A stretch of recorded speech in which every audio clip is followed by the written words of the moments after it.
public hearing will resume this morning starting at 8:30 with testifier number 1001.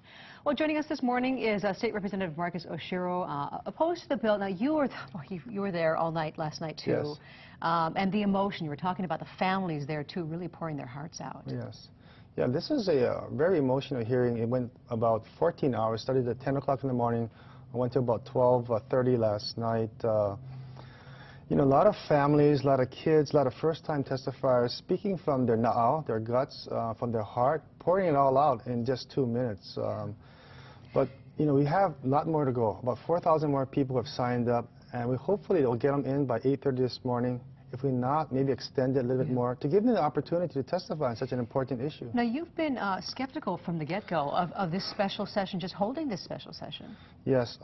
This is the third special session we've had in the last 20 years. So it's a very special, unique situation when there's an emergency at hand that needs to compel us into a special session. I've not been pleased with the governor calling us back in. I think we needed more time, a more community vetting, and greater community input from both sides of the discussion. And this does not do justice to this issue of this importance of public policy. Now, even from the beginning of this week, there are a number of representatives pretty upset with the leadership and the way that they're handling this, and feel like that they're essentially being shut out of the discussion to a certain extent. You, as we mentioned, opposed to the bill as well. What are your thoughts as to how this has played out so far?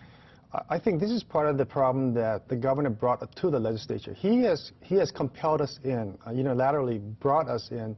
Neither the Senate nor the House, on their own accord, would have come into a special session. The governor brought us in, objecting to it, number one. Number two, this is not an appropriate forum on an issue of such importance of all people to change the definition of marriage and basically affect thousands of years of tradition, culture, and practice, both for the religious and irreligious. And then you're facing two important issues: due process, equal protection, First Amendment rights, freedom of religion and freedom from religion, freedom of speech, freedom of assembly, freedom of petition, all important issues, and you need to reconcile them, and it's not easy. Yeah, real quick, here we are, though. We're in the middle of it. Thousands more to testify. What do you hope to accomplish at this point? I hope that, first of all, we take the Hippocratic Oath. First, do no harm. Right. And if there's any doubt, don't go out. Number three, we need to make sure that we really think this thing through. And I think we can table the measure and always come back in a regular session or a special session just dedicated to this issue, maybe after the regular session. But certainly to try and do this in 5 or 10 or 15 days is inappropriate at best and dangerous. Well, thank you for your opinion. So many opinions and so much more discussion to happen on this issue. Appreciate you being here this morning. All right. All right, I'm going to go ahead and send it back to Jill at the desk.